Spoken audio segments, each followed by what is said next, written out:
El capítulo de hoy día me emocionó muchísimo, pero te lo juro que fue tremendo para mí. Conocí a Joseph.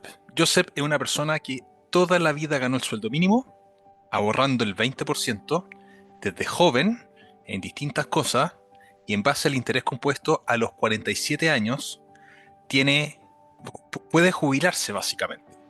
Hizo aportes más grandes de trabajos que iba teniendo donde ahorraba más, etcétera, pero nos cuenta la historia. De verdad yo terminé como buen pisciano conmovido.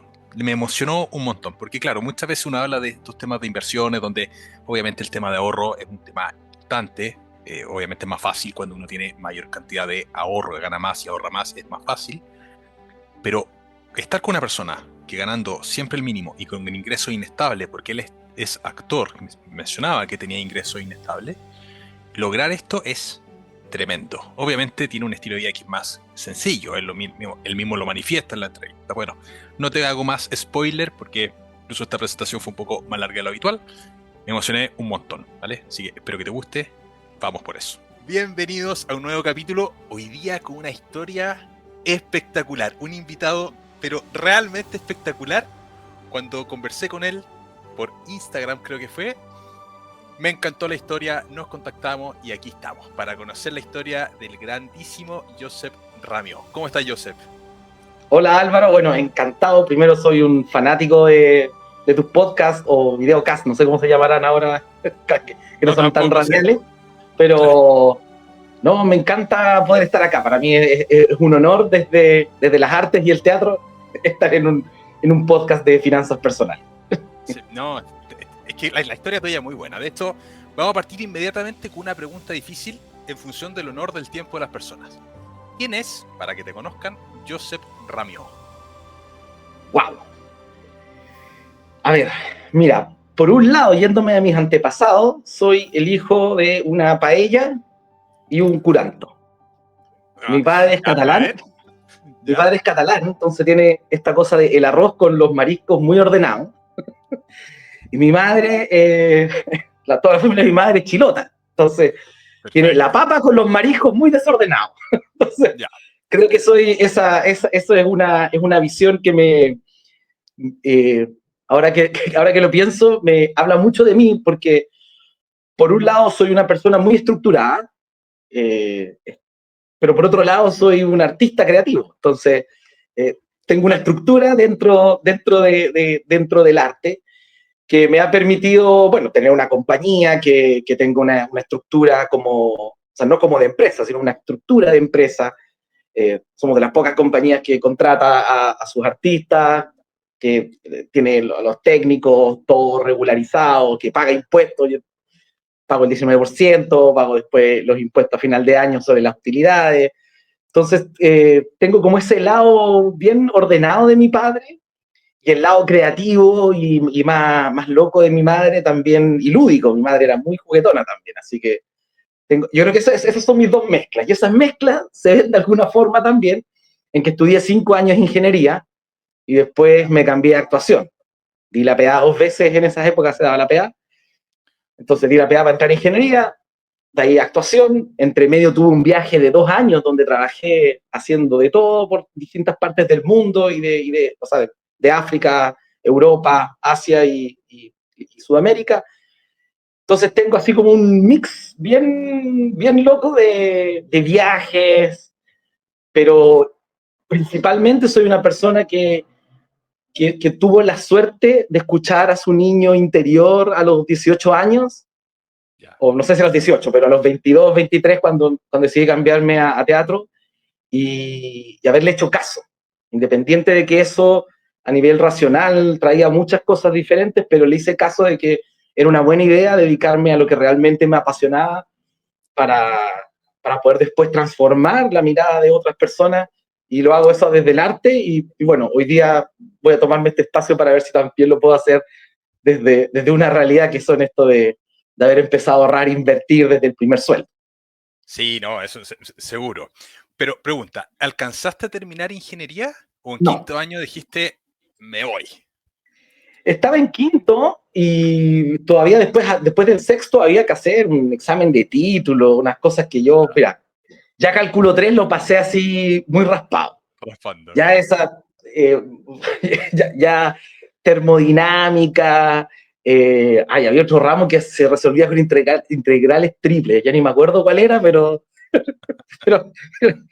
yo llegaba a plantear las integrales y no tenía idea cómo resolverlas, y cálculo 3 no entendí nada, o sea, entonces dar un examen de título y volver a enfrentarme a las integrales triples para mí Fue fatal.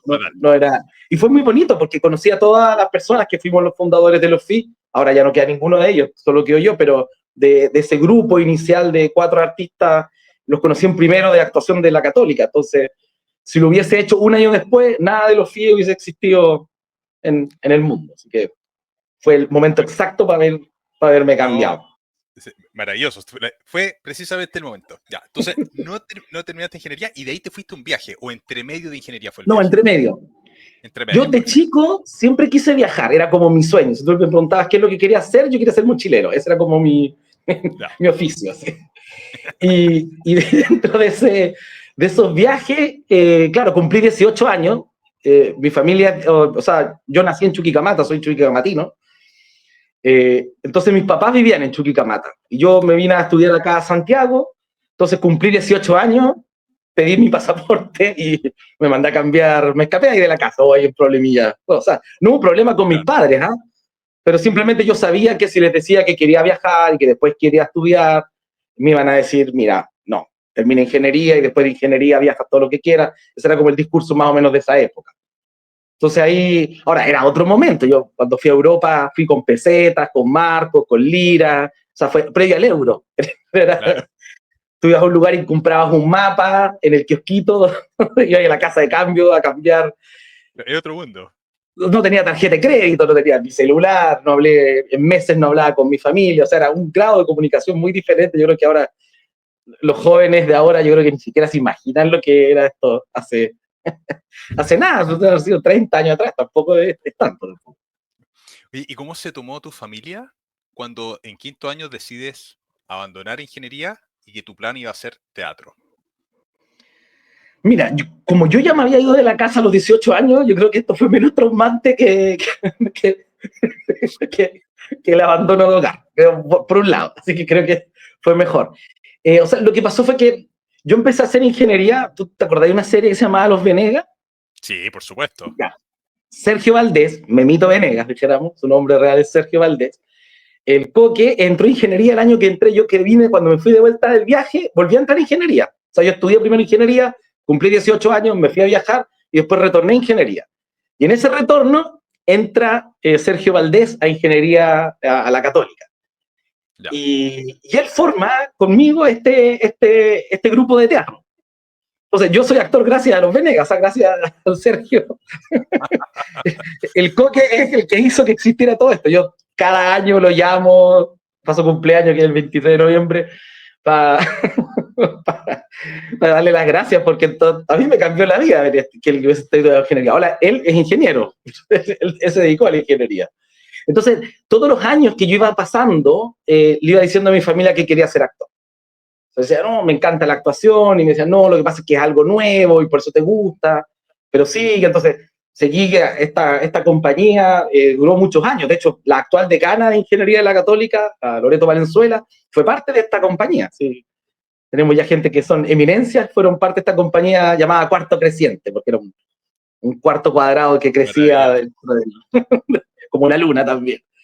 Entonces, todos Maravilloso. los años mis papás me decían que no, que era como una especie de calentura del momento, pero ya llegó un momento que ya estaba totalmente seguro que no quería ser actor, o sea, que no quería ser ingeniero, perdón, o sea, que quería ser actor, y ahí como que llegó, en esas como reflexiones internas de la vida, llegó un momento de que no entendía por qué a los 18 años había tenido como la fuerza y el coraje para dejarlo todo e irme a viajar, y ahora que tenía 23 años, no era capaz de hacer lo mismo. Y decir, entonces al final llegué, di la PA, me fue súper bien, porque imagínate, saqué todas buenas en ingeniería, había viajado por Chile y por el mundo, así que saqué súper buen puntaje en la de historia, me había puesto a leer un montón, antes yo no leía mucho en el colegio, entonces me puse a leer un montón, entonces la verbal también me fue súper bien.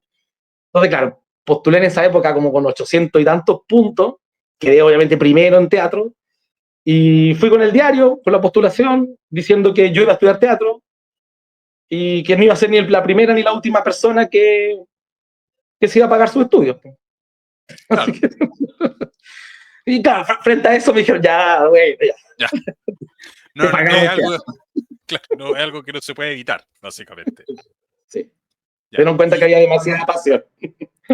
No, maravilloso. O sea, encontrar esa pasión. Ojalá todas las personas trabajasen con esa pasión que tienes tú. Sí, pues. Ya. Yo soy muy agradecido en la vida de un par de cosas. O sea, una cosa es eso, de poder haber encontrado una pasión y trabajar en eso. Lo otro es que me gusta el agua. Hay gente que no le gusta el agua y yo, es muy barato. Claro. Ese punto es importante. Que nos Yo voy a gusten un cosas restaurante y baratas tomo también. agua, encuentro que no hay nada más rico que el agua. Me puedo tomar un vino de vez en cuando, pero no lo necesito en ningún caso, ¿no? Ya. Entonces ahí entras a teatro. Sí. En ese momento te planteabas cosas económicas, porque de repente pueden existir ciertos prejuicios, creo yo, infundados, que, oye, vas a estudiar algo que va a tener peor retorno económico que, por ejemplo, ingeniería. ¿Se te dio ese punto? ¿Te mencionaban ese tipo de cosas? ¿O nunca fue...? Sí, pero en este viaje que yo te decía de 2 años, yo realmente no tenía nada. O sea, yo me fui acá de Chile, junté $1.000, que en esa época el dólar estaba como 400 pesos. Así que pues, junté 400 lucas, con los cuales me compré $1.000. El pasaje de ida a España me costó $600 en esa época, no tenía pasaje de vuelta. Entonces yo realmente tenía $400 en el bolsillo y era todo lo que tenía, no tenía nada más. Sin, como No, te digo, sin teléfono, sin tarjeta de crédito, sin un contacto, sin tener cómo comunicarme con alguien, sin una dirección fija donde alguien te pudiera escribir, mandar algo. Entonces, como aprendí a vivir con muy poquito. ya. Entonces, de esa forma yo sabía de que la felicidad, siempre que tengas salud. De hecho, yo antes pedía salud, dinero y amor. Después, cuando fui a algunos países comunistas, decían salud, felicidad y amor. No me decían salud, dinero y amor. Y empecé a decir salud, felicidad y amor. Y después ahora pido salud, salud, salud. ¿No? Yo lo que necesito es salud, porque sin salud ahí ya se te va cualquier esquema económico a otro sitio, dijéramos. Claro, Pero teniendo salud, la alegría o la felicidad puede estar en cosas súper chicas. Entonces, si tú eres capaz de encontrar en esas cosas pequeñas, puede ser un mate, en mi caso también acá tengo una hamaca colgada, como que empecé a encontrar la felicidad en cosas que eran requete sencillas y súper alcanzables a mi bolsillo. Entonces viajaba con una hamaca, viajo con mi mate, y con esas dos cosas yo te diría, ya soy bastante feliz en varios escenarios. Entonces, como que me fui buscando cositas pequeñitas. Entonces, cuando hacía este balance sobre que no iba a tener la misma como condición económica que mis mismos compañeros de ingeniería, decía, no estaba totalmente dispuesto a ese intercambio. Tampoco nunca tuve esa necesidad como biológica de ser padre. ya. Entonces, también me podía proyectar dentro, por lo menos en varios años, no desde una paternidad, porque no lo sentía como algo prioritario en mi vida desde la infancia. Entonces, eh, como que se dieron ciertas cosas con las cuales yo pude bajar mis costos altísimos. O sea, Maravilloso, y maravilloso. eso fue bacán. Y también entendiendo que igual uno va teniendo tenés que transar. O sea, no podéis pretender ser un actor de teatro, sobre todo, que no vas a estar ni en la tele ni como en la palestra más popular en cuanto a que toda la gente te reconozca, y querer irte a vivir, no sé, a Las Condes o a Vitacura. No es real. No, Claro, claro, hay que no es poner ahí el donde tenéis foco. que buscar departamento después para vivir. No, Claro, todo tiene, en economía eso se llama trade-off. O claro.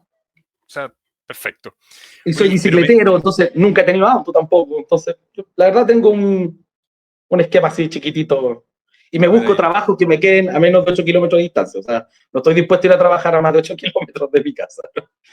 Pero mencionaste al principio que siempre ahorraste, desde el primer Sí, sueldo ahorraste. sí. Eso tuvo ¿Por que ver qué? ¿Ya? con los viajes y con el sistema de AFP chileno. Ya, a ver, cuéntame más de eso. lo que pasa es que bueno, pues ya, vamos, porque este programa imagino que lo ven de Chile, pero podrán verlo en cualquier parte del mundo. Nosotros en Sí. Chile tenemos un sistema que 60% de no, Chile, ya. ya, pero nosotros como nos obligan de alguna forma a ahorrar para un fondo individual. Entonces, ahora tenemos una pensión mínima garantizada, entonces ahora se está apareciendo un sistema de pensiones, pero nosotros, más que un sistema de pensiones, tenemos un ahorro obligatorio impuesto por el Estado, más que un real sistema de pensiones. Entonces, ese sistema, eh, cuando yo fui a Inglaterra, sobre todo, que ahí es donde pude trabajar de mozo más establecido y no tan hippie y vendiendo arroz con el nombre tuyo y cosas así, eh, la cotización que me llegaba todos los meses de mozo salía que un 26% se iba a mi jubilación. Ya. Ya, entonces, como que yo en mi primera liquidación de sueldo me quedé con esa idea. Entonces, bueno, después ya venían 4 meses y yo decía, pucha, me encima esta cuestión, yo si no me voy a jubilar acá en Inglaterra, entonces esto lo estoy regalando de alguna forma, pensaba yo. Claro. Y es un cuarto de lo que estoy haciendo y no me sobra la plata, con esto me podría viajar. Entonces, como que un poco le di un pensamiento a ese número y se me quedó grabado. Entonces, después cuando tuve mi primera paga acá en Chile, y te sacaban el 10% para jubilación, más la comisión, que puede haber sido un 1, un 1,4, dependiendo de la FP que uno esté, como que me pareció sospechoso. Dije, ¡oh! Es muy poco. Dije, es que si este sistema fuera real, ¿cómo no todo el mundo lo copia? O sea, que si realmente con el 10% te alcanzara, todo el mundo lo haría, no habría ninguna... ¿Por qué alguien te estaría dispuesto a hacer un sistema donde te bajaran el 26? Entonces dije, mira, esto puede que sea real, pero yo lo que voy a hacer, voy a ahorrar todo mis sueldos un 20% de lo que gano. Entonces, cuando yo me reciba mi sueldo, lo primero que voy a hacer, voy a sacar esa plata y la voy a poner en esa época en el APB. Entonces, al tiro voy a sacar para cuando yo tenga 65 años, por lo menos desde mi parte voy a hacer algo para que eso sea, tenga un colchón más grande. Entonces, eso lo empecé a hacer desde el principio. Pero fue como te digo, fue gracias a este trabajo de ser camarero en Liverpool y que ahí me sacaban el 26% y no me calzó que el sistema de FP chileno fuera tan bueno. Sí. Por eso ahora cuando están en el Congreso en estos mismos instantes hablando de un 16, yo les digo a la gente que nos esté escuchando, no crean que con el 16 nos va a alcanzar. Por favor, Sí, háganse sí. ese favor y no crean que ese 16 les va a alcanzar para su vejez porque, o sea, yo creo que nunca hay que ponerle tantas fichas al Estado. No, tampoco. Es un negocio muy, o sea, cuando se habla de negocio creo que eso es muy arriesgado. Mejor tener algo Sí, también personal. claro. Que uno diga, ya, esto fue por cuenta mía. Pero el 16 yo creo que no alcanza, ni siquiera, o sea, no va a dar tampoco. Sí, no, tiene que ser más. 100% tiene que ser más. Sí, Pero bueno, 16 mejor que 10. Ya, por lo menos sí, están haciendo harto y llevan entrampado un buen tiempo. 12 Y ya, años. empezaste con el APB. De a poquitito, Sí, a ahorrar ahí, te acostumbraste en el fondo al 20%. sí. Pero después fuiste cambiando y invertiste en otras cosas. Claro, porque después me di cuenta que existía una cuestión que se llama cuenta 2, que era de la Ya, misma FP, pero ya no tenía, o sea, no tenías este bono, este beneficio que te daban, del 15% que el Estado te regala de alguna forma el 15%, siempre que después lo uses para tu pensión. ya. Entonces salió esta nueva cosa de ahorro, como instrumento de ahorro, que te daba la misma rentabilidad de los fondos, pero tú podías sacarlo, en un principio eran solo 4 giros al año, pero ahora después ya eran como 24, ya creo que es ilimitado, no sé si tiene algún límite ahora. 24. Entonces, entonces dije, ya, mira, vamos a empezar a poner, no, espérate. Primero pasé con los fondos mutuos, me fui a un fondo mutuo de un banco. Dije, voy a meter, porque cuando volví del extranjero, volví con una cierta cantidad de dólares, mucho mayor a los $400 que tenía en el bolsillo si le descontaba el pasaje. Entonces ahí, esa plata que vine, que debe haber sido, no sé, $3.500, algo así, la puse en un fondo mutuo del banco. Y me rentó pésimo, o sea, pero pésimo. Entonces yo veía la plata de la PB que subía y este fondo mutuo como que bajaba, como que se mantenía, y pasaban 6 meses y el otro subía y el otro estaba ahí. Y dije, entonces ahí cerré ese fondo mutuo y dije, ya, lo voy a poner en esta cuenta 2. Y ahí Perfecto, lo puse en la cuenta 2 de la AFP. perfecto. Para las personas Y de afuera, simplemente para que se entienda sí, las personas de afuera, las FP son las administradoras de fondos de pensión, que son empresas privadas que se dedican a administrar los fondos de pensiones de Chile. Y están los APB, que son ahorros previsional voluntario, que tienen ciertos beneficios para el ahorro. Y está esta famosa cuenta 2, que es un instrumento de ahorro que invierte en lo mismo que los multifondos, que son estas macroinversiones de estas instituciones, pero que tú puedes retirar antes. Los APB tienen beneficios solamente para la jubilación y este es un instrumento que tú puedes retirar antes sin perder los beneficios para las personas de afuera. tal cual. Ahora, esto antes que existieran las posibilidades de ahora de la fintech, era el instrumento que teníamos los ciudadanos de la bicicleta, dijéramos. Claro. Porque no conoces ni un broker de bolsa, ni tienes idea de inversiones, pero eso era algo de lo cual tú estabas a un clic, que era el mismo clic que yo hacía todos los meses a través de Previred, que era esta plataforma para pagarse las cotizaciones y todo. Entonces era como muy sencillo de utilizar. Claro, claro. Y en ese momento tú sabías en qué dinero, en qué cosas se invertían esos multifondos, porque esos multifondos se invierten en acciones, en bonos de empresas, se invierten en un montón de instrumentos súper diversificados, pero mucha gente no sabe en qué cosas se invierte. O sea, mira, yo por un lado cachaba que esto estaba súper regulado, de alguna manera. Y dentro de esa regulación, el máximo que se podía sacar al extranjero en el fondo más riesgoso era un 80%. Entonces uno sabía que estaba en el fondo A, lo más probable es que el 80% estuviera fuera de Chile trabajando en diferentes empresas y el 20% estaba acá, no sé si en empresas chilenas o en cosas del bonos del Estado. No tengo muy En claro cómo es la distribución de los fondos de el, la AFP. el 80% es en el fondo A, el 80% es renta variable, o sea, acciones que puede ser Ya. Chile y el mundo, y el 20% renta fija. El fondo B Ah, bien. es 60% acciones de empresa, 40% renta fija. El fondo C es 40%, ese dinero está invertido en acciones de empresa, o hasta 40% y 60% en renta fija. El D es 80% en renta fija, 20% renta variable. Y el E es 5% renta variable, 95% renta fija. Entonces, obviamente, de largo Claro, plazo, el A es el más rentable porque tiene una participación mayor en renta variable, pero claro. obviamente es el más volátil. Claro. Tengo bien las bajas también, Sí, hay que claro, tener estómago para que yo también. claro, claro. Pero son súper diversificados. Hoy día los fondos de pensión están en todas partes. Inversión en... Sí, sí. Ahora, claro, a mí me pasa que este tipo de instrumentos financieros, con las nuevas salidas de algunas fintech, me da la sensación que está muy obsoleto. O sea, el otro día fui a un banco y yo le decía, ya, ¿y ustedes entonces cuánto cobran por esto? Ya, 2,34. Ya. Carísimo. Entonces, la fintech en la cual yo tengo, no la voy a mencionar porque no somos pisadores, pero Claro, claro. paga, o No, sea, y no se puede recomendar. cobra 1,19. Dije, ya, o sea, menos de la Ya mitad. sé cuál es, ya sé cuál es. Y después, dice, ¿y cuánto te cobran ellos por comprar acciones? Pues nosotros cobramos el 0,4. Cero, le digo. Ah, no, me dijo, entonces no podemos competir contra ellos. Dije, ya. Claro. Y también están estos como los money market. Tampoco tenéis, o sea, el más básico de estas fintech, un 1% mejor que el money market. Más bacán, que tenéis que entrar con 50 millones de pesos al money market de ese banco, y es 1% más bajo que lo más estable de la fintech, que todos pueden, en un par de clics, poder empezar a invertir ahí. Entonces, Sí.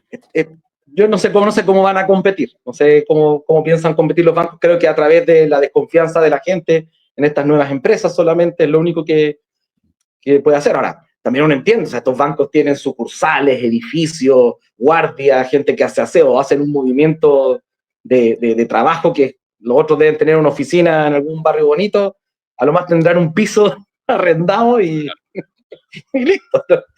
Y pura gente trabajando desde sus casas en un computador, así que claramente el costo operativo de ellos de ser infinitamente inferior a Claro, cualquier banco de Chile. muy probablemente. Ya, pero vamos en la parte, que esta historia es muy buena. Vamos en la parte de fondo mutuo, que dijiste, este fondo mutuo no, Sí, nos vamos a la cuenta 2, a este instrumento. sí. Y ahí estuviste un buen tiempo en la cuenta 2. Sí, ahí me pasó algo que bueno, lo voy a contar igual, pero... Y es que algunas personas cercanas, o sea, yo les decía, oye, pongan plata acá porque yo tengo a raíz de estos años de escasez en viaje, yo me acostumbré en la agenda llevar todos los gastos, de todo. O sea, si me compro un sándwich en la calle, sándwich en la calle. Si a una persona le doy lucas porque toco música, lucas al músico de la calle. Entonces, anoto todo lo que gasto. Y después se lo paso un Excel. Entonces, dentro de eso, yo todos los meses anotaba cuánto tenía en el obligatorio, cuánto tenía en el APB y cuánto tenía en la cuenta 2. Estaba ahí anotadito. Perfecto. Entonces, claro, mes a mes, como que iba viendo que eso iba Creciendo. sumando. Y yo decía, chuta, esto igual crece, ¿eh? Entonces, año a año lo empezaba a comparar y decía, chuta, el año pasado partí con esto y ahora tengo tanto. Y yo he aportado tanto, o sea, todo el resto es un diferencial como positivo. Entonces trataba de hacer que la misma gente, sobre todo de la compañía, en un principio de los fees, les decía, oye, inviertan en esto, pongan que sea 20 lucas en el APB, ¿cachai? Yo sé que es un esfuerzo, pero pongan 10 lucas ustedes y los fees le ponemos 10 lucas como para que por lo menos parezca para el sistema que ganan 200 lucas más cuando jubilen, porque con 20 lucas era el 10%, eran 200 lucas más de sueldo. Entonces trataba todo el rato de hacer esto y pasó que, no sé, pues de repente había un compañero que necesitaba comprarse algo. Entonces decía, oye, pucha, necesito 2 millones de pesos. Y yo los tenía en la cuenta 2. Entonces le decía, mira, a mí esta cuestión me renta tanto. Si tú me mejoras esa inversión, entonces empecé como a ver a cuánto me prestaba a mí la plata del banco, a ¿Ya? cuánto me daba a mí el fondo A. Entonces decía, mira, o sea, no te voy a cobrar lo que te cobra el banco, obviamente, ¿para qué? Pero Pero si prestabas tú, dinero. si tú logras mejorarme lo que yo estoy pagando, o sea, lo que a mí me da la cuenta 2, yo saco la plata de la cuenta 2 y te la paso a ti. Espectacular. Entonces, entonces empezó a pasar eso, que claro, o sea, obviamente no, en esa época, y probablemente ahora, no era ni legal ni mucho menos, pero no era que yo fuera un prestamista, pero como, o sea, familiares, de repente tenían que pagar una casa, un tío que había muerto le iban a embargar la casa a unas primas, entonces era como, necesitamos esta plata para poder comprar la casa a nosotras. Entonces fueron como cosas familiares y de amigos, pero que hizo que ese dinero creciera un poquito más rápido que el de la cuenta 2. Ya. Entonces, de alguna forma me acostumbré a esta idea de que el dinero podía trabajar para otras personas, que no era para mí, y esas personas eran felices con lo que estaban haciendo, y después me devolvían encantado el dinero con un delta, dijéramos, que estaba Maravilloso. siempre entre la cuenta 2 y el banco, y lo que, En, a lo que prestaba el banco. en esos momentos, ¿imaginabas que en algún punto podías vivir y financiarte con los beneficios que generaban tus inversiones o todavía era algo que no pensaba o veía muy lejano? Mira, yo tengo la historia de mi padre, mi papá, ingeniero de Codelco, él decidió que él se iba a jubilar a los 55 años. Ya. Entonces, nosotros tuvimos una vida mucho más austera que el resto de mi generación, dijéramos, de Chuquicamata. Íbamos siempre al mismo lugar de veraneo, eh, todo el mes, no es que nos anduviéramos paseando por diferentes playas, íbamos a Hornitos, que es una playa que queda cerca de Antofagasta, y nos íbamos desde el 1 de enero hasta el 6 de marzo, todo en Hornitos. Y allá no había Bonitas agua, no había vacaciones. luz, no había nada, entonces tampoco se podía gastar mucho. No había discoteca, era una playa muy bonita. De hecho, los Sí, po. Luxich tienen casa allá en Hornito, así que imagínate No, para sí, que para ellos mí hayan eso comprado allá. es muy lindo. Y, y claro, entonces mi papá se hizo esta idea como de que si él llevaba una vida más austera, él también es un emigrante después de la Guerra Civil Española, entonces también tienen otra mentalidad de guerra en su Sí. ADN. Y que él se podía retirar a los 55. Entonces yo igual crecí con esa idea de padre que ahorraba, invertía para retirarse a los 55. Y a los 55 mi papá se fue de Codelco y se fue a vivir a San Pedro de Atacama. Se compró una parcela en Quito, que es un pueblecito que queda a 2 kilómetros de San Pedro de Atacama, a un Pucará, y se Jubilado. fue a vivir para allá con mi mamá. Y jubiló a los Jubilado 55 y nunca más trabajó en su vida. claro, en función de los ahorros que fue generando. Entonces, claro, yo tenía esa sensación. Pero claro, mi papá era más de la idea de que después él poder vivir del capital de eso. Ya, Pero yo con consumirlo. claro. Entonces, yo cuando empecé a tirar números, cuando ya había pasado, no sé, como 10 años, como empecé a decir, chuta, acá la plata casi duplicó en 10 años. Entonces dije, eso está bonito, porque quiere decir que en 10 años más esto se duplica, y si sigo en esto, y ahora después va subiendo el sueldo también de uno. Entonces, uno parte con muy poco, pero entonces cuando subí el sueldo, yo en vez de aumentar tanto mi estilo de vida, lo que hice fue aumentar mi estilo de ahorro. Entonces, y ahí como que llegó un momento hace un tiempo que me di cuenta que a los 50 años ya era suficiente, no, ya iba a tener suficiente capital como para retirarme. Y después, claro, vinieron todas estas nuevas tecnologías que permitieron invertir, ya sea en acciones de manera sencilla, o en estos fondos mutuos donde puede estar todo en riesgo de renta variable. eh, bueno, un poco de criptomonedas, o sea, Bitcoin, la verdad, no es que tampoco sea el rey del cripto, pero, pero claro, como empezaron a surgir ciertas cosas que eran muy diferentes al escenario que habían hace 10 años atrás. Entonces ahí empecé a diversificar un poco, como que todo lo nuevo lo hacía en otras plataformas, pero después me daba cuenta, cuando como llevaba toda la rentabilidad de cada cosa, me daba cuenta que la cuenta 2 iba quedando atrás y cada vez más atrás. Entonces le fui sacando la cuenta 2, le fui sacando la cuenta 2 y ahora tengo poquito. En la cuenta 2 tengo solo lo que me permitiría a mí vivir durante, no sé, unos 6, 7, 8 meses, si es que no me quedara nada, dijera. Si todo el resto se cayera, entonces tengo eso nomás en la cuenta 2 y el resto ya no le pongo nada más a la FP, y el APB también lo saqué de la AFP y lo puse en una de estas Perfecto. cosas Oye, ¿y de tecnología nueva. tus niveles de sueldo cómo eran? Porque a veces uno dice, chuta, necesitamos muchísimo dinero para hacer inversiones. ¿Cómo eran tus niveles de sueldo? Mira, yo creo que yo he vivido con el sueldo mínimo casi toda la vida. Yo justo ayer, cuando conversamos que podíamos grabar hoy día, dije, voy a ver las agendas, porque ahí sale cuánto ganaba, ¿cachai? Sí. Entonces, por ejemplo, el año 2008, que es cuando nosotros nos formamos como empresa, el sueldo eran de 198 lucas. 200 Pero de esas dólares. 100, $200. Pero esos $200, $40, yo los sacaba de ahí. Entonces yo decía, ya, yo tengo que vivir con 160 entonces. Y eso quería decir que me tenía que ir a vivir a una casa en Bellavista con 5 actores más. Teníamos que ir a 6 en una casa. Claro. Pero no estaba dispuesto yo, o sea, como que tenía esa visión de que había que sacar el 20% y vivir como fuera con lo que quedaba de ese sueldo. Entonces después me acuerdo, hubo un cura que después como que envejeció mal, pero en ese momento era muy, era muy, eh, eh, como muy escuchado, el cura Berrío. Y él dijo en un momento que el sueldo digno debían ser 300 lucas. En esa época cuando el sueldo era más cercano a las 200.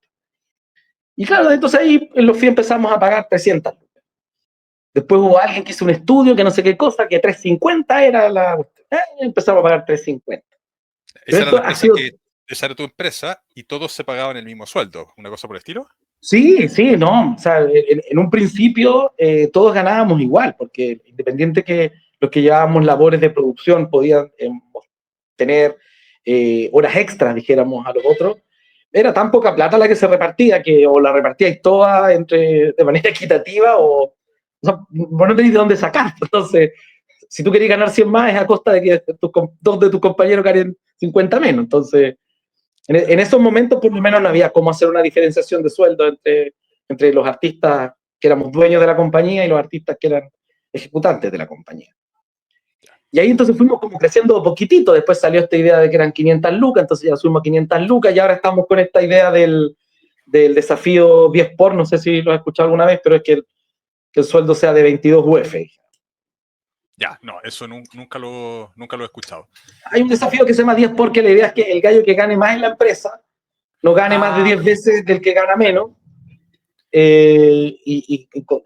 también con los contratistas, pues no vale que uno subcontrate a la empresa de aseo y a los de aseo no les pague. Claro, No, todos los que trabajan en esa empresa están en esa escala. Y la otra parte del desafío es que ojalá que el sueldo mínimo fuera de estas 22 UF. Ya, 22 Entonces ahí estamos como 800 y poco. $800, más o menos. Sí, ya, pero $800. Lo importante es toda la vida ganando el mínimo y ahorrando el 20%, y eso te generó. Claro, pero igual de repente te pasa en el arte que te salen cosas extra. Ya, perfecto. Por ejemplo, yo ahora, aparte del trabajo que hago con los FI, hago un trabajo en Teletón, en Fundación Teletón. Entonces, eso entra todo a ahorro. No le pongo el 20% de eso al seguir de la vida y a eso. Entonces, también de pronto nos salían algunas giras que eran como más grandotas y nos pagaban harto, entonces nos dábamos un bono de la compañía por esa gira. Entonces ese bono, todo para allá. Lo mismo que los rescates, los 10%. Yo le decía a toda la gente, saquen los 10%, está perfecto porque lo pueden hacer rentar más que en la AFP. Pero esa plata es para el yo de 65 años, entonces utilícenlo en cosas para 65 años, o si te vayas a comprar un auto es para trabajarlo de Uber, pero si vayas a cambiar tu auto por otro auto más rico, estás haciendo un pésimo negocio porque esa es tu plata para cuando seas viejo. Entonces, obviamente, si tienes problemas para comer, ¿no? En la pandemia no podías comer por eso, obvio, tenés que comer primero, pero si no estás en ese nivel de sufrimiento, entonces todos esos 10% míos, yo los fui sacando y metiendo, ya sea Bitcoin, metiéndolo a otras cosas, o sea, diversificándolo de la FP, pero siempre pensando en que todo eso era ahorro, nada era como para subsistencia. Claro, o sea, básicamente, sueldo mínimo, ahorramos el 20% y de todos los ingresos extra, la totalidad o parte de se destinaba a la inversión. Sí, yo te diría que la totalidad. Eso Salvo alguna ocasión que uno haya tenido un viaje así, que justo tuve que ir a España, alguna cosa, claro. Pero tampoco es que vaya todos los años a España. Entonces, esta historia es súper buena porque hay mucha gente que dice, bueno, es que si uno gana el mínimo es imposible hacer algo, o sea, no tiene sentido invertir si estoy ganando el mínimo porque ¿para qué? ¿Qué le podrías decir a esa persona? O a esas muchas personas que dicen eso. Mira, hay un libro de Siddhartha, o sea, de Hermann Hesse, se llama Siddhartha.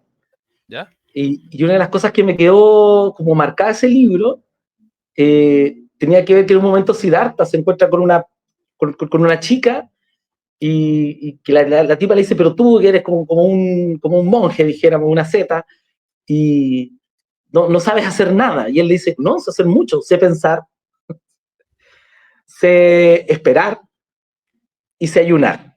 Esas tres cosas le dice Siddhartha. Entonces, creo que alguien que vive con el sueldo mínimo, de alguna manera sabe ayunar. O sea, sabe resolver su vida con poca plata. Cosa que hay otras personas que no tienen la menor idea. O sea, dicen, pero ¿cómo si eso? Si yo salgo con mis hijos un fin de semana y me echo 300 lucas. ¿Cómo voy a vivir tú con 300 lucas todo el mes? ¿Cachai? Claro, para esa persona es impensable que alguien pueda hacer su vida con 300, con 400, con 500 mil pesos.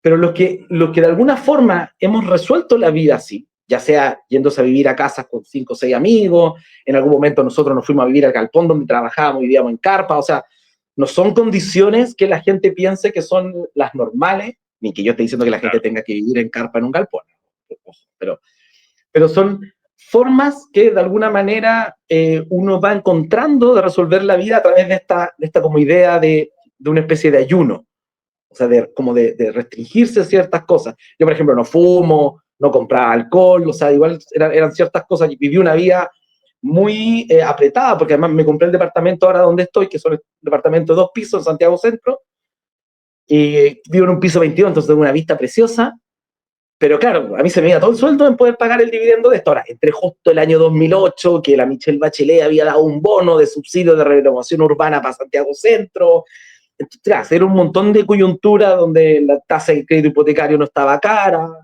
Entonces, claro, yo compré a un valor donde ahora la gente pagaría el doble por el dividendo, o sea, por el arriendo de un departamento así, y yo pagaba la mitad por un dividendo. O sea, claro. uno también tuvo esa suerte en ese momento. Pero lo que yo diría es como, si tienes esta posibilidad del ayuno, dijéramos, de poder restringirte y no sufrir en esa restricción, sino que verla como parte de un proceso que te, que te llena de energía, porque para mí el dinero es energía, o sea, yo por la energía que pongo en mi trabajo, alguien me retribuye con dinero, y esa yo lo voy para otra parte y le hago otras cosas. Para mí como actor, si yo existiera en el trueque, ¿quién va a querer una obra de teatro a cambio de agua, no? Entonces, prefiero mucho más que sea una municipalidad que me pague la obra de teatro y yo eso lo puedo comprar en agua, en un computador, en un celular, o para ahorrar, para lo que fuera. Entonces, el otro es la espera. Yo sé que puede que mucha gente del canal haya escuchado el concepto del interés compuesto un montón de veces. Probablemente hayan simulado calculadoras de interés compuesto. Pero yo un poco lo que le trato de decir sobre todo a mi hermana, que no ha tenido el mismo recorrido que yo, ella terminó ingeniería comercial, entonces ella ha tenido un nivel de vida muy diferente al mío. Y es como, si uno logra hacer esta cosa sostenida en el tiempo, te va a pasar que después de 3 años, va a decir, esto no vale la pena. Después de 5 años, va a decir, no, estáis puro leseando, ¿cachai? Mejor saco esta plata y me voy a un viaje. Pero si lo logras sostener y tienes esta cosa que decía Siddhartha, de la espera, y logras tener los 10 años, a los 10 años vas a decir, yo a los 10 años, por ejemplo, me di cuenta que podía en 10 años más retirarme. Antes de los 10 años no lo había como percibido. Pero cuando ya hiciste este camino de 10 años, te das cuenta que, esta cuestión es rápida. O sea, no es rápida, pero de aquí en adelante, de hecho dice, si aquí en adelante se mantiene lineal, alcanzo. Pero la gracia del interés compuesto es que no es lineal. Entonces, llegar como a la primera parte de esa base del interés compuesto para una persona que tenga un sueldo bajo, como ha sido mi caso, es muy largo y pareciera que son pasos demasiado pequeñitos y que no lo vas a alcanzar nunca. Pero si logras sostenerlo 20 años, 25 años, 30 años como mucho, pero piensa que una persona que parte a los 25 años, 30 años tiene 55. Sí. No tiene 65, no hay ninguna necesidad. Si la gente entiende el poder del interés compuesto, de pensar ni siquiera en sistemas de jubilación. O sea, la gente podría guardarse sus cosas de los 65, hacer lo que quisiera, y si quieren no trabajar, yo por lo menos lo más probable es que siga entregándole valor a la sociedad de distintas formas, y es muy probable que siga con mi compañía de teatro. No creo que se acabe en 3 años más, porque yo ya he dicho que me iba a retirar a los 50. Pero lo que voy es que yo podría en estos momentos, con las inversiones, gano más de 3 veces de lo que gano en mi sueldo de actor. Entonces, son pequeños pasos, pero yo les digo, si logran dar 20 o 25 años de esos pasos, a lo más 30, como ya saben ayunar, no van a tener un estilo de vida que sea muy caro. Entonces, es como que uno puede ser correspondiente a cómo uno vive. Entonces, ahí yo creo que hay una especie de correspondencia en eso. Ahora, obviamente, si que a uno le gusta cambiar de auto cada 2, 3 años y tiene otras cosas, bueno, tiene que estudiar, hacer una carrera que le aporte un valor que la sociedad lo vea, como para que pueda permitirse ese tipo de cosas. O sea, yo por lo menos en mi sistema de ahorro pasito a pasito y de inversión en estas cosas que son de alguna forma súper reguladas por la CMF, yo te diría que yo sabría decirle cómo a alguien hacerlo pasito a pasito. Pero si esa persona cree que por empezar a ahorrar en 5 o 10 años se va a retirar para su casa, yo diría, yo eso no lo sé hacer. Yo no sé cómo dar el batacazo así. Yo tampoco. A sacar la pelota del estadio en 5 años o en 10 años, por lo menos con mi realidad económica no lo sé. Pero sí te puedo asegurar que si sostiene una idea durante 25 años, entonces, ¿por qué te decía esto de pensamiento? Porque el pensamiento de Siddhartha lo que te lleva es a decir, ya, tú puedes ser capaz de entender un gráfico y de ver el interés compuesto y entender cuál es eso y razonarlo, sí. Puedes ver y razonar y decir, ¿cómo puedo yo hacer para vivir con un 20% menos? Porque, o sea, probablemente alguien que vive con 200 lucas no le alcanza, y alguien que vive con 220 tampoco le alcanza. Pero que el 200 de alguna forma llega a fin de mes y el 220 también. Entonces, es como, ¿qué tengo que hacer yo para transformarme en el de 200? Aunque gane 220. Claro, y hay un punto súper importante porque el tema del saber ayunar eh, también da creatividad sobre cómo hacer muchas cosas. ¿Y por qué te lo cuento? Porque hay personas que no ganan $200, ni $300, ni 400, sino que ganan 2.000, 2.500, 3.000 Claro. y no son capaces de invertir ni un solo peso, ni un solo dólar de eso. Entonces, ahí hay un tema importante también de, oye, si hay gente que lo puede hacer con los sueldos mínimos, ¿qué pasa para el que gana mucho más, que debería poder obviamente hacerlo? Claro. Ahora, aquí también, como te decía, hay una pequeña trampa de mi parte, y es que yo no tengo hijos. Sí, bueno, eso es otra historia. Entonces, probablemente alguien que tenga hijos lo que te va a decir es, ah, claro, porque si tuvieras hijos no tendrías cómo hacerlo. A mí no me queda tan claro que hubiese sido así. Capaz que si hubiese tenido hijos, ahora, si hubiese tenido hijos, también lo más probable es que hubiese tenido una pareja para tenerlo. Entonces, quizás el ingreso a la casa no hubiese sido solo mi ingreso, hubiese sido el de ella también. Claro. Pero hay Entonces, un tema ahí. no sé, hay todas unas hipótesis que uno podría decir de que sí y que no, pero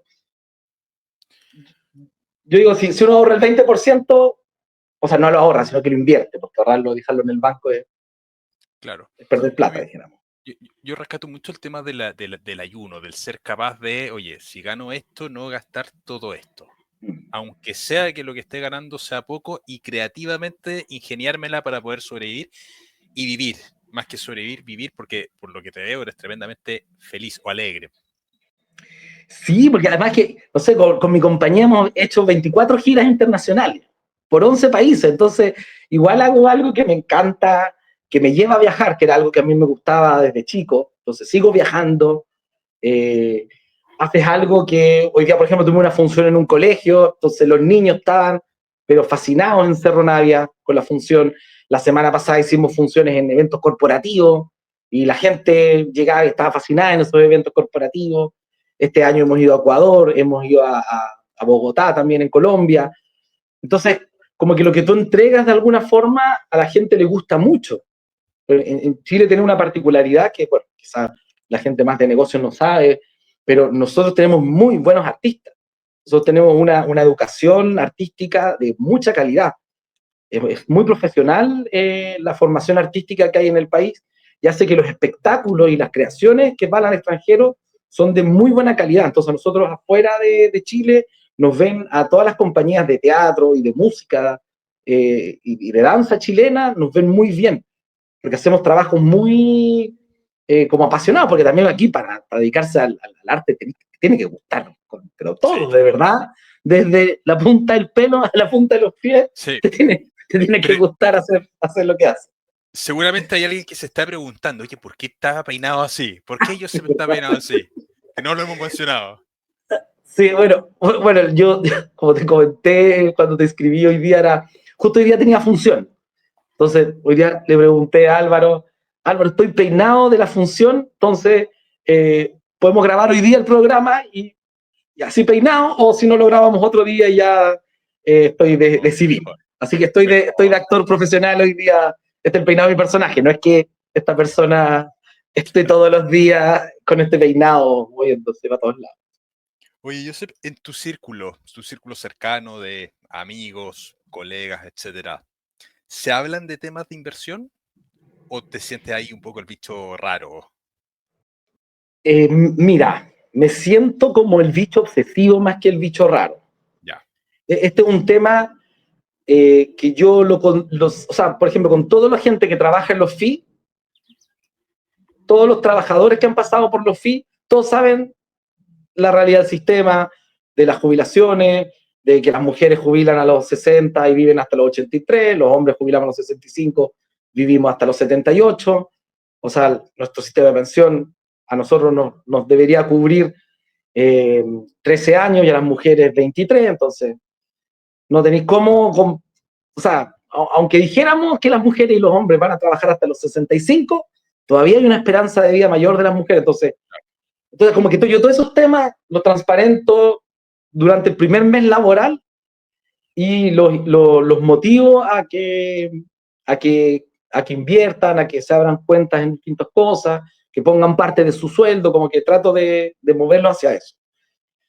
Y después, claro, me pasa que como ahora más que antes, yo diría que después del año 2022 más o menos, yo ya puedo mostrar así como con los números concretos a las personas, mira, esto es mi realidad. ¿Cachai? No estoy hablando del gráfico que sale en una calculadora de internet. Estos son los números reales. Entonces, claro, me pasa que cuando tú ya tienes una información que sientes que es muy potente, yo por lo menos me siento casi con el deber moral de por lo menos avisarla. Si la otra persona la quiere agarrar o no la quiere agarrar, ya encuentro que ya es cosa de ellos. Entonces, cada vez que yo hablo un poco y alguien me da una ventanita para que, para que yo entre, pucha, en general estoy, no sé, una hora y le digo, si quieres abrimos un computador al tiro, pum, mira, estos son los gráficos, fíjate en esto. Entonces empiezo como, y de repente hay gente que me dice, mira, sabes que estáis demasiado gigante, como mi hermana. Porque ya de repente le empecé a hablar de los ETF y ya, no, ya sabía. Es una vacuna. ¿Qué vacuna es esa? ¿Un Sí, ETF? claro, ya, los ETF le pareció que ya era demasiado, ya con estos fondos diversificados, eh, A, B o C, o moderado, arriesgado, y ya con eso ya le pareció que era suficiente para lo que ella estaba dispuesta a abrir el computador. Claro, claro. Entonces, a mí, claro, me ha pasado que un poco, gracias a lo que lo he escuchado a ustedes también, eh, uno va viendo como esto de los dividendos, que también es entretenido. Es como un mini sueldo que igual es choro. Yo ahora los dividendos, por ejemplo, al año estoy logrando que me den más o menos un sueldo. Entonces, como que tengo el mes 13 pagado por dividendos, que era plata que antes no veía. Po. Igual podías verlo en que el fondo fuera creciendo quizás más porque estaba invisibilizado, pero estaba el dividendo incorporado dentro de algún fondo, también puede ser. Pero ahora lo ves como súper concreto, entonces igual es Claro, llega a la cuenta. entretenido. Claro, te llega así, ya hay unos choros, hay uno que yo no entiendo que... Mira, ahora te voy a hacer una pregunta yo a ti. Ya, Hay un dividendo que es súper dividendo, SDIF. El ya, un ETF. gráfico es un ETF, sí. Sí. El gráfico es horrible. O sea, el gráfico parte como para acá arriba y va bajando, bajando, bajando. Pero la rentabilidad por dividendo, por lo menos lo que me ha dado a mí, no es nada horrible. Yo se lo explicaba de esta forma a mi hermana. Mira, acá en Chile, si tú tienes 100 millones de pesos, la pensión que te daría una AFP, más o menos por tener un fondo de 100 millones de pesos, es cercana a los 500.000 pesos. Si eres hombre, ojo, las mujeres no tengo tan claro. Mm, Pero más o menos como es el rango, cerquita, dijeron. claro. Pero si tú Un poco invirtieras menos. 100 millones de pesos en este dividendo, por lo menos a la rentabilidad que me da a mí, desde donde lo he ido comprando, me da un retorno de 890 lucas mensuales. Entonces, en el sistema de AFP, tú tenés 100 millones de pesos que te los vas a ir comiendo en el tiempo y te van a dar 500 lucas. En cambio, si los metieras en este ETF, te va a dar 890 y no te estáis comiendo o sea, puede que vaya bajando el valor de la acción, pero te da muchísimo más que la AFP. Entonces, uno, ¿por qué querríamos tener un sistema de AFP y no poner nuestra plata en un sistema como ese? Ahora, es un sistema donde cada 3 meses van comprando las 100 empresas más que pagan mayor dividendo. Entonces, si hay una que empieza a pagar menos, saldrá del ETF y comprarán otra. Entonces, ¿dónde está el problema de eso, Lo Álvaro? que pasa, lo que pasa es que los fondos de pensiones funcionan con la regla del 4%. De hecho, esos 100 Ya, millones claro. es un poco menos. Entonces, si tengo $100.000 y voy a sacar la tasa libre de retiro, que es el 4%, estoy sacando $4.000, o sea, $370 mensuales, porque esa es la estructura que tienen. Porque teóricamente cuando las personas se pensionan, ese capital no está en acciones principalmente. STF seguramente, el que me estás contando tú, seguramente es accionario, tiene una parte Sí. importante en acciones. Entonces, el momento de jubilación, todo el capital debería estar en renta fija. ¿Ya? Los fondos de pensión en Chile migran cuando tú te pensionas a la renta fija. Y el punto es que las rentabilidades por dividendo suelen ser más grandes que los retornos de renta fija. Ah, Los retornos de renta fija son parecidos quizá a la renta inmobiliaria, 3-4%. Mi portafolio accionario me genera 7,8% de rentabilidad sobre el valor de mercado, sobre los precios de compra promedios, claro, es más alto todavía.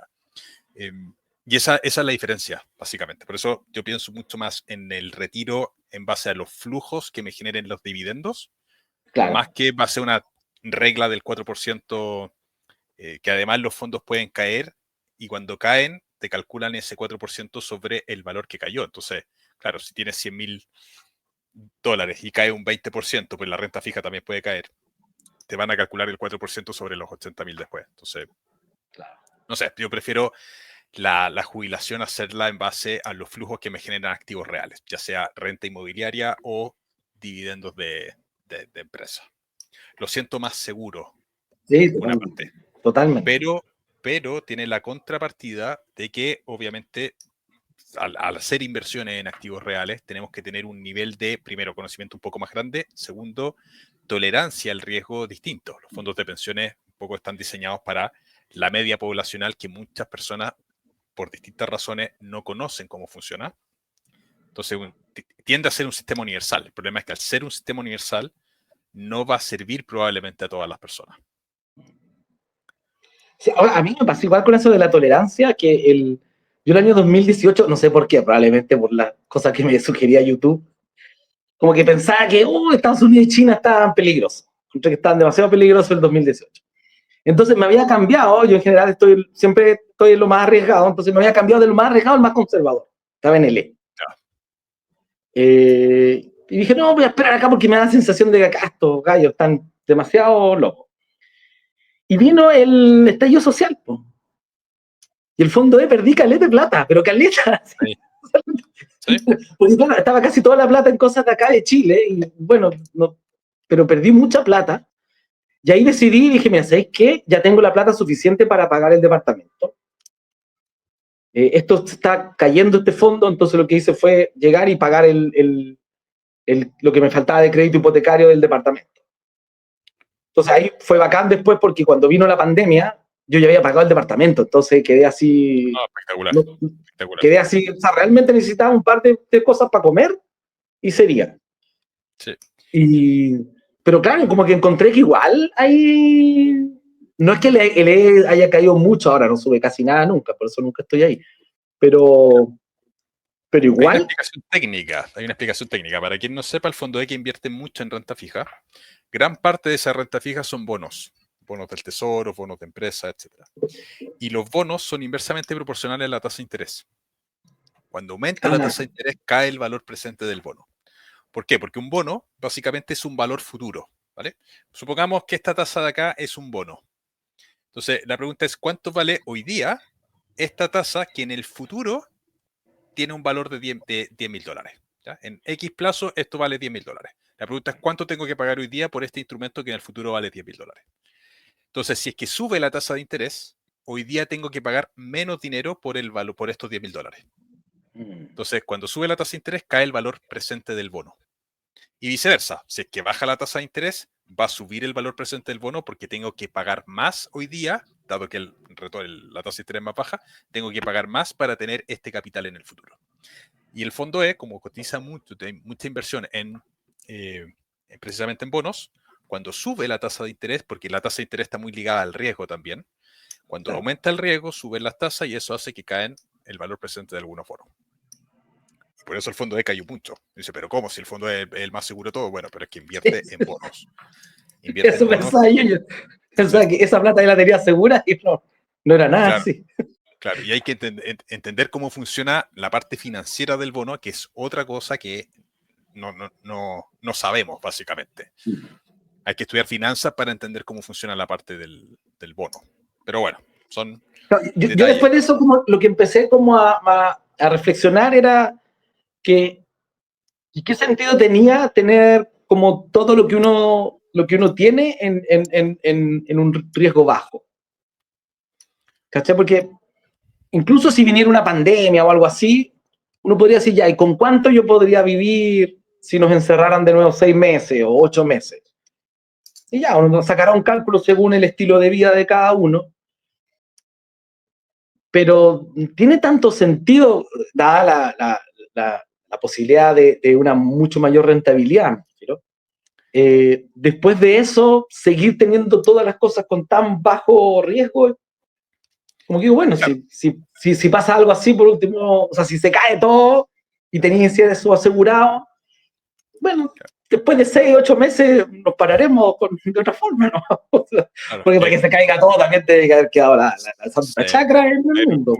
Un apocalipsis extraterrestre. Claro. No, pero hay un aspecto técnico que básicamente, porque un lado de la moneda es la rentabilidad, pero el otro lado de la moneda es el riesgo. Es cuánto riesgo estoy dispuesto a asumir para tener X nivel de rentabilidad. Entonces, sobre todo cuando ya estamos jubilados, por ejemplo, viviendo del capital, el factor riesgo es incluso más importante que el factor de rentabilidad. Claro. Porque hay dos habilidades que tenemos que tener acá.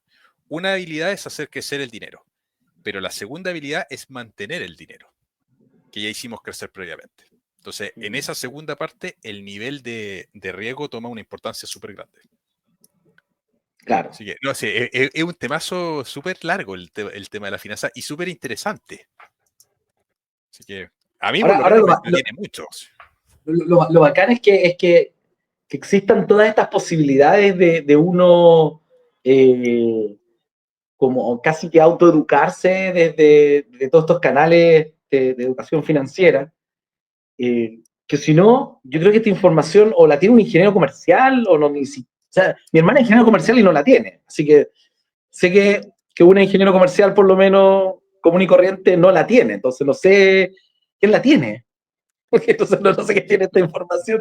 Lo rico es que ahora en Internet uno puede escuchar y a nivel internacional, pues hay gente súper interesante en España, en Argentina, en México, en Perú, y es rico porque uno como que dice, ya, o sea, tampoco está tan bicho raro, no es algo que suceda solo acá, para lo bueno y para lo malo, porque también de repente uno de las historias de afuera uno dice, chuta, ya no estamos tan mal entonces en Chile, creía que estábamos peor. Entonces, Sí, bueno, nos vemos como comparativamente con todo. ese punto, viajar. Viajar Sí. abre el mundo y uno puede comparar, por ejemplo, ver Chile con lo bueno y lo malo que tiene Chile, pero situarlo con otros países. Y hay muchas cosas muy buenas que tiene Chile que cuando viajas te das cuenta lo bueno que es. Y hay otras que son malas, que son cosas que hay que ir corrigiendo, y hay países que están mucho mejor. Pero el viajar te Sí. da ese punto. Cuando no viajamos, nos quedamos con el mensaje de que Chile está mal. Pero en realidad, si lo miramos, a mí me pasó en Londres, había cosas de Londres que yo decía, oye, pero esto en Chile es mucho mejor. En Londres, eran los dueños del mundo. Sí, no, realmente a mí me pasa eso. Mientras más viajo, más razonable me parece vivir en Chile. Sí, no, Chile es muy bueno. Chile es muy bueno.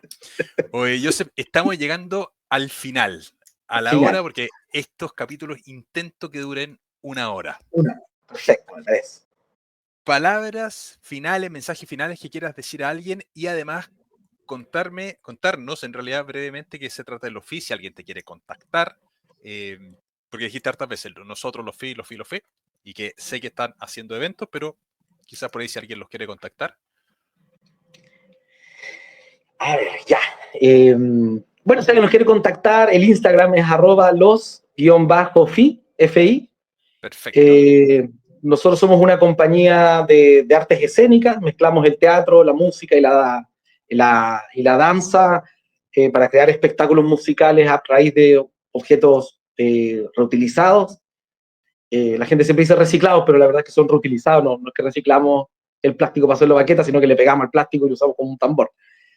Llevamos 23 años, partimos el año 2001 y claro, nos dedicamos a eso, a eventos corporativos, a espectáculos masivos y también a capacitaciones sobre liderazgo, trabajo en equipo y comunicación efectiva a través de la percusión con cosas. Entonces ahí lo pueden buscar también www.lofi.cl y bueno, también en mi red social @Josep_Ramio también me pueden encontrar y soy el fundador de los FI, así que No, soy los FI maravilloso. también. O sea, Maravilloso, si, me, maravilloso. si me hablan a mí, le hablan a los FI. Eso No, maravilloso. por el, porque fui como mi empresa, dijéramos, mi emprendimiento creativo. Ahora, después de 23 años, ¿cuándo uno deja de emprender o de eso? No, yo creo que nunca. Yo creo que los emprendedores. Mira, dije, me voy a jubilar. Siempre el plan era la independencia financiera, etcétera, hasta que se me ocurrió armar un canal de YouTube, que me encanta esta cuestión y creo que no me voy a jubilar nunca. Se puede haber algo que contar. Es que gusta, O sea, te vas a jubilar cuando. Claro. Claro, 10 años después de morir, porque lo quería Es una. Sí, pues pasa eso ahí de cuando uno hace estas cosas que uno le apasiona. Sí, Yo, claro. como de palabras,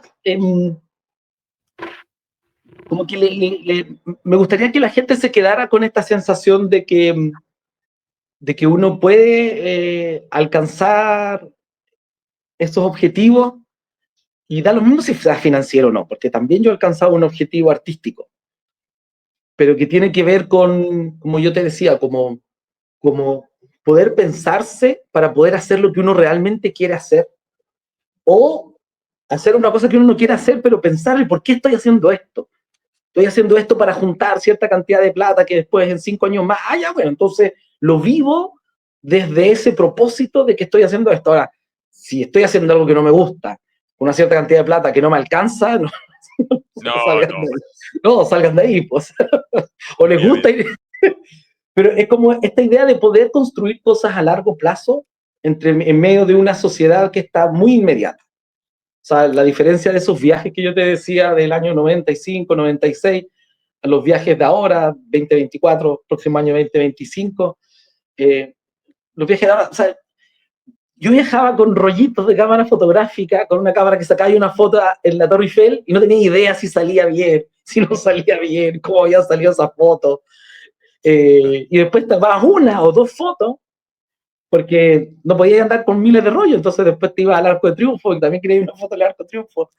Entonces, era una época que yo creo que nos hizo ser mucho más como que no necesitábamos que todo fuera inmediato, sino que teníamos paciencia para que las cosas se gestaran. Y creo que yo lo que más le compartiría, sobre todo si es que hay jóvenes viendo, es que hay ciertas formas que con la paciencia uno puede lograr un montón de cosas. Entonces, por un lado, aprender a vivir con lo que a uno le corresponde. O sea, si uno entiende el dinero como el valor que la sociedad da por lo que tú le das a la sociedad, tienes que ser correspondiente con lo que tú le estás entregando a la sociedad. Y si yo me estoy metiendo en un mundo donde la sociedad no quiere particularmente ver obras de teatro, pero sí obviamente quiere atenderse en un médico, es razonable de que el médico gane lo que gane, porque yo, cuando se me rompió una rodilla, lo primero que quiero es llegar al médico y que esa persona sea experta y que sepa cómo sacarme un cartílago y hacerme un ligamento cruzado, ¿cachai? Eso no lo necesito. En cambio, no tengo tanta esa necesidad de la obra que me hable sobre la economía lineal y la economía circular. No es igual, no tiene igual de urgencia, independiente que los que estamos en el arte sentimos que es algo muy importante el arte. O sea, toda la educación que nosotros tenemos en nuestra primera infancia es a través del arte. O sea, todos los niños pintan, todos los niños les cantan canciones a sus papás, le hacen una obra de teatro, una representación navideña, una representación del Día del Padre, o sea, el arte siempre ha estado dentro de la educación. Y en algún momento nosotros como que las desvinculamos y empezamos a separar las cosas y a hacer como que todo fuera diferente. Pero nada es diferente, o sea, toda la música son longitudes de onda, la física está metida, las matemáticas están metidas en toda la música, toda la corporalidad, o sea, no, o sea, la gente podría pasar toda la misma historia del arte y la historia de toda la vida pasada a través o sea, la historia universal se podría pasar a través del arte igual, o sea, el arte, a diferencia de la innovación, yo creo que tiene algo que es demasiado lindo, y es que si Edison, por ejemplo, no inventa la ampolleta, lo hubiese inventado otro gallo. Seguro que existe eso. Si los hermanos Wright no hubiesen hecho el avión, otra persona lo hubiese hecho 5 años después, 2 años después, 10 años después, 20 años después. Pero hoy día tendríamos aviones. Pero todo lo que es el arte, no tenemos esa otra oportunidad. O sea, si Beethoven no crea sus sinfonías, no tendríamos las sinfonías de Beethoven. No habría otra persona que crea esa sinfonía.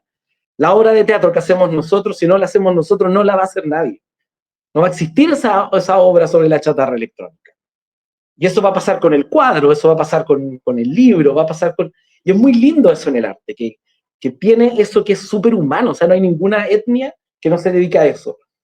Entonces, creo que el poder proyectarse dentro de lo que a uno le gusta y le apasiona, y entenderlo en el largo tiempo, y entenderlo con esa paciencia que hay que tener, esa cabeza para poder jugar con las variables y tener una vida que sea correspondiente a lo que tú les estás entregando a la sociedad.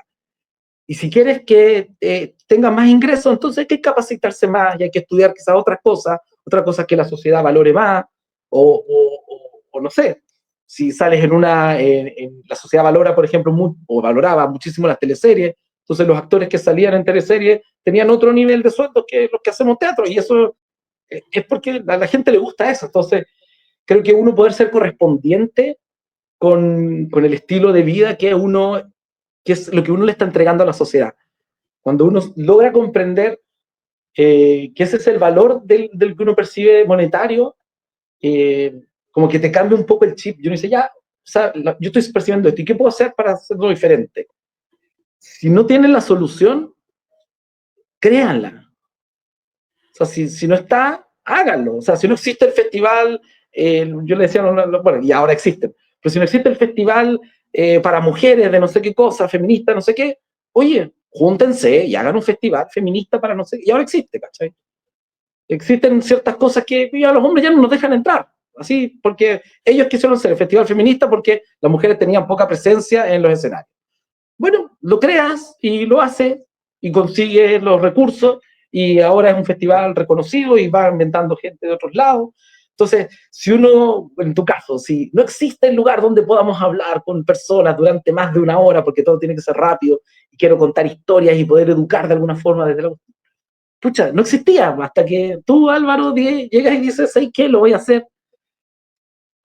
Y porque te vemos y porque ese proyecto que no existía ahora existe, es que tú ahora en estos momentos cambiaste, dijéramos quizás un poco tu perspectiva y dijiste, me voy a dedicar a comunicar y a tener un canal de YouTube porque la gente me está viendo, me está escuchando, estoy enseñando, estoy comunicando, que era quizás un rol que antes podía haber tenido la radio, podía haber tenido la televisión, pero ahora en estos momentos lo está teniendo YouTube y tú ves esa posibilidad que no estaba y la estás haciendo, y mientras todos te escuchemos y compartamos, esto va a seguir siendo a muy largo plazo, ¿cachai? Y creo que eso es muy bonito cuando uno logra entender dónde uno está aportándole un valor a la sociedad, para que la sociedad te retribuya a ti también, te diga, oye, bacán, sí, eso es lo que necesitamos, ¿cachai? Como sociedad. Yo nací en marzo, 9 de Ya. marzo, Piscis. Los Piscis somos sentimentales, dicen. Me voy emocionado de este capítulo, con estas palabras finales. De verdad, Joseph, de verdad, muchísimas gracias por compartir tu historia, querer estar acá. Después de la obra, me encantó el peinado, difícil que yo me lo pueda hacer, está difícil. Pero... A mí no me queda tanto para seguir porque ya con esto ya tengo como 20 dedos de frente. No, pero fuera de bromas, tu historia es espectacular, realmente espectacular. Sí, o sea, a mí me cuesta como hablar esto porque yo no me dedico a estos temas. Mis temas son más de sostenibilidad y de creatividad, pero creo que a mí por lo menos me gustaría que sobre todo la gente que no gane tanto sepa que hay alguna persona que sí lo pudo hacer. Y claro, creo que una de las grandes gracias de las redes sociales, que de hecho yo lo usé, yo no conocía a Álvaro personalmente de otro lado, es que estamos realmente a un clic de las personas que admiramos. Es muy bonito eso. Eso no estaba nunca antes en la sociedad. O sea, tú accedías a través de manager o conocías a alguien en la universidad y ese era tu círculo. ¿Cachai? Ahora cualquier persona puede llegar, ay, ¿quién es este gallo de Instagram? Lo sigue.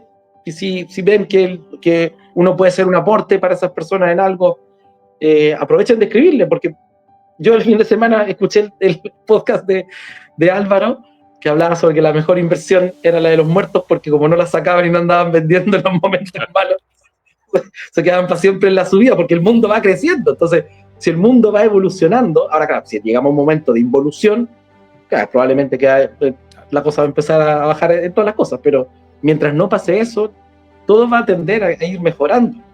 Ha mejorado la educación, las mujeres tienen mucho más presencia en los votos, en todas las cosas, hay más acceso a la cultura de la que había antes. O sea, no estamos en un mal momento, independiente de que pareciera que sí, pero estamos viviendo más que nunca, los niños se nos mueren menos que nunca.